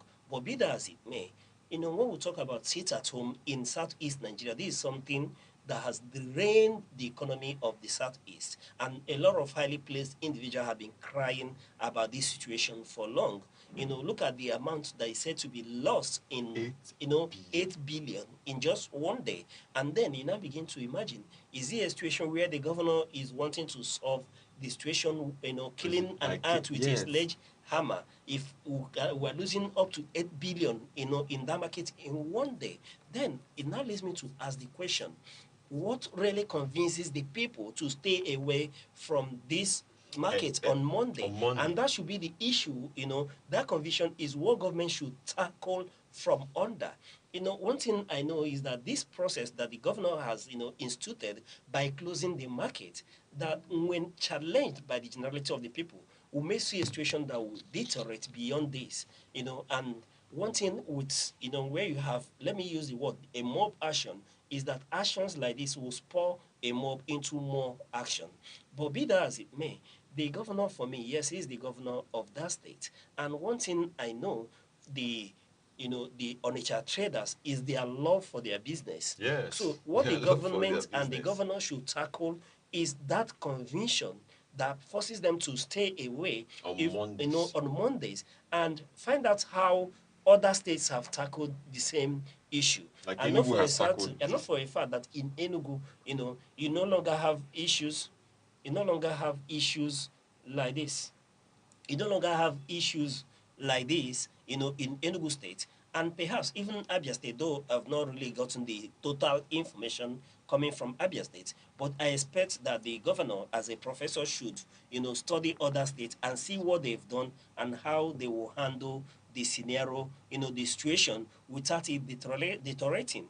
But one thing that, saddens me is the humongous amount that we're losing yes. to that closure. Now, when you multiply 8 billion by, let's say, another 6 days, that tells you that they were losing a lot, and we should be able to reconsider and rethink our approach. And then leading me to ask another question. This approach that we've adopted to make our position known as to the incarceration of Mazin Nnamdi Kanu, has he achieved the desired result? Now, I may not know the answer to that, but has he really achieved that, results that he seemed to be want to achieve? One thing that is clear is that through sit at home, we've spoken clearly, loud and clear to the leadership of this nation, our position on issue. And one thing that has brought to the front burner is that the average Igbo man and the Southeasterners feel marginalized in Nigeria. But beyond the closing of the market, I encourage the governor to look for means to dialogue with the people, beyond, go sensitize the people, reorientate them why the market has to be open, so that our business has moved away from Southeast Nigeria due to issues around sit at home. Yes. All right, thank you very much for that. Still on the news, we have Abuja workers chase Wike's convoy amid strike over unpaid arrears. The chaotic pursuit came during an indefinite strike by FCTA and FCDA workers, their first ever protest in years of unpaid promotion arrears, a 5-month delay in minimum wage payment, pension shortfalls, and poor welfare. And also, unions under GUAC and NUT halted operations across key offices since January 19, with NLC backing their demand against what they called management failures under Wike appointed in August 2023. And also, FCTA claims 10 of 14 demands are met and deems the strike illegal, while Wike seeks a court. Well, this is another something that we saw in the news just last week, and we've seen this before, where the Nigerian Labour Congress went on that their protest in Abuja. That was in December, around December 21st or 2025. We saw this happening, and we saw this coming just last week. We had to take them to court. First of all, I would like to start with the last point about their request of 14, 10 of it being met, which include their welfare and other things which are around the things they have already asked for. But then looking at if a union or a Congress have insisted, if they have insisted that they are not going to release or do something until all these things are met, it is telling us about the failed promises which have been made to them, which have been made to many others, which were not fulfilled, even while they were told to resume. So I think the union, they are trying to, have a be at their position, at the pole position, where they can be able to, have all the not work on promises, because I think they are tired of the promises and they're also tired of anything. And we can doing it by taking them to court. You see how he was when he came, he was chased away, he was harassed, not just no, it wasn't good, because these people too are looking into the matter as it is, and he did not have that privilege to have how it is. So they have actually acted as they have deemed it fit, because they are looking at you. You can't, all these people here, you can't arrest all of them. You can't bring all of them to books. You can only touch the Congress, but you can't bring all of them to books. And this tells you, the first time I saw it, I said that the power that the masses have are actions. One day it's always said that the oppressed will rise. And in this case, it's not to justify, the action of any group, taking, unlawful action yes, against the government. yes, But one thing that is obvious is that when the masses, stand up to protest against any leadership anywhere in the world, there's only just uh, one party that will cap into that situation, and that's usually the leadership, the government. We've seen that across many countries where issues that is not as big as this led to so many, revolution and toppling of a lot of leadership across many countries. So I would tell the FCT minister they need to sit down, look at these issues and find a way to resolve it, because from what we are seeing, the people, the workers are not giving up on their demand. And you look at a situation where the FCT minister has to run away, move through the back gate without Sarin wanting to steal away from the occasion, and the mass is chasing after him, tells you a lot. So that we shouldn't let situations degenerate to this level.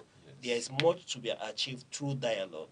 And if this issue is in court, then I expect the unions equally to be able to submit themselves through the judiciary. Yeah. And beyond that, after that, if all they want, there are other means where they can achieve their purpose. We should not take laws into our hands. But that's not to say that people, those in leadership, should act without a recourse to the welfare of the people. What is at stake here is the welfare of the workers. They have a legitimate demand, which the FCT minister is bound to sit down and consider and give a position on. Thank you. All right, thank you very much for that. Well, this is all for our newspaper reviews today and also our trending news today. Please don't forget that you can grab your copies from any of your vendor. Now, up next is our sports update. all right, thank you very much. Just how it is in the sports world, how it's happening. Calvin Bassey's dad has come out to say that he is dying in silence just because he has not had a contact with any of his any of his children for the past 18 years. He said this yesterday, and that's the major. He said that they had a family argument, a husband and wife argument. He went to work from the report. He went to work, and as he came back, the wife He didn't find the family. The wife has left with children. Yes. Did he go looking for them all this while, or is it because the children are After becoming 18 successful? years. Well, he said that he has done all he could, because when Calvin Bassey was playing for the AFCON, that he went to AFCON he traveled from Italy to AFCON to that's Cote d'Ivoire, to talk with him or to have a contact with him. There was none of those things were granted, and other things he has done too. None of those things, according to what he said. So Calvin Bassey has not come out to say anything until we hear from both yes, parties. Yes, of course, of course. And moving over to this business update, starting with the Nigerian stock markets for Tuesday, 27 January, being Monday. for today, I beg your pardon, for Monday, January 26, 2026, the Nigerian Stock Exchange started the week on a relatively flat note, managing a marginal gain as investor sentiment remained cautious. The benchmark All-Share Index ASI reached up 5.38 basis points to close at 165,517.56. Market capitalization followed suit, gaining approximately 3.45 billion naira to settle at 105.96 trillion naira. Looking at the top gainers, we see that the top gainers chart is led by financial and real estate services sector, with several stocks hitting the maximum daily limit. We are seeing MPF Microfinance Bank, leading the top five gainers for the day, closing the market at 5 naira 61 kobo, making a plus 10 positive adjustment. They are followed by Morrison Industries, which closed trading at 8 naira 27 kobo, a plus 9.97 positive adjustment, taking us to the day at 39 naira 15 kobo, making a minus 10 negative adjustment. They are equally followed by Nemet, another pharmaceutical company, which closed trading yesterday at 11 naira 95 kobo, equally in the negative, a minus 9.81%. They are followed by ABC Transport. ABC Trans closed trading yesterday at 5 naira 15 kobo, in the negative as well, a minus 9.33 position yesterday. And then when we look at the market summary by volume, we saw 601.6 million shares that were traded at the value of 17.3 billion naira, in total deals worth 58,419 deals. And looking at the market breadth, slightly negative with 35 gainers against 36 losers. And then looking at the Naira performance yesterday, we see that the Naira strengthened at the Nigerian foreign exchange market as liquidity condition improved, closing at the rate of 1,418.95 kobas against the dollar. And then when we go to the parallel market, we see that the informal market mirrored the official gains, though it continues to trade at a premium, closing at 1,485 Nairas against the dollar. And that's it for the business update today. All right, thank you very much. And that is it for today's edition on Sunrise on Aneke TV. Please do not forget to follow us across our social media platforms: Facebook, X, Instagram, TikTok, YouTube, all at Aneke TV. And don't forget to call us on 070-3043-7110. I am Deborah Wakuba. All right, and thank you, Mr. Goodhope, the man of many parts. Thank you for coming on the Sunrise this morning. Thank you very much. And I'm Uche Osai. On behalf of all of us here on Sunrise at Aneke TV, we say thank you for watching and stay with us till we come your way same time tomorrow. Bye-bye.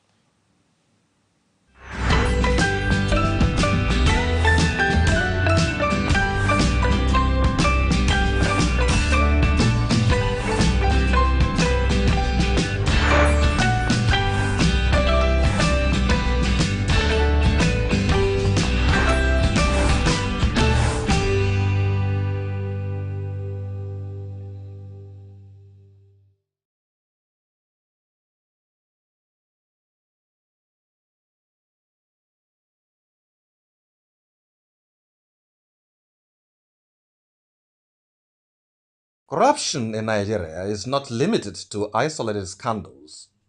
It is systemic, deeply embedded, and sector-specific, affecting critical areas of governance, particularly oil and gas, power, the judiciary, and local government administration. These sectors highlight how weak oversight, institutional fragility, and accountability gaps continue to constrain national development. Nigeria's oil and gas sector, the backbone of the national economy, remains highly vulnerable to corruption. Despite contributing the largest share of government revenue and foreign exchange earnings, the sector faces challenges of opaque accountability, weak audits, and repeated allegations of under-remittance. Independent investigations into the period between 2011 and 2017 uncovered unresolved revenue discrepancies running into tens of billions of dollars. Crude oil sales, fuel subsidy claims, and joint venture arrangements have been particular areas of concern.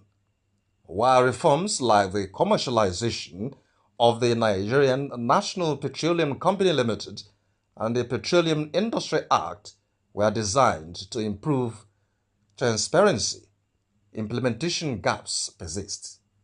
Recent international asset recoveries, including over $50 million repatriated from the United States, illustrates the scale of past governance failures and the slow pace of accountability. The power sector also reflects the impact of weak governance on economic and social development. Since 1999, Nigeria has reportedly spent over $16 billion on interventions in electricity generation, transmission, and distribution. Yet, supply remains unreliable for a population exceeding 200 million. Audits indicate contract inflation, poor project supervision, and regulatory uncertainty as major challenges. Debt within the gas-to-power value chain has forced government bailouts and emergency payments to suppliers. Recent steps, including settlement of legacy gas debts, aim to stabilize the sector. But experts warn that without transparent procurement, stronger regulation, and disciplined subsidy management, energy insecurity will persist. The judiciary is critical in enforcing anti-corruption laws, but public confidence remains low. Surveys conducted by the National Bureau of Statistics and the United Nations Office on Drugs and Crime show that judicial officers receive some of the highest average bribe payments among public officials. Perception studies consistently rank the judiciary among the most corrupt institutions, particularly in politically sensitive or high-value cases. Prolonged trials, frequent adjournments, and the procedural loopholes contribute to public skepticism. Legal analysts argue that stronger judicial discipline, improved remuneration, and institutional safeguards are essential to restore credibility. At the local government level, corruption directly affects citizens' daily lives. Councils responsible for primary health care, education, sanitation, and rural infrastructure are often cited in surveys for routine bribery and mismanagement. The National Bureau of Statistics report that more than half of Nigerians interacting with public officials encounter demands for unofficial.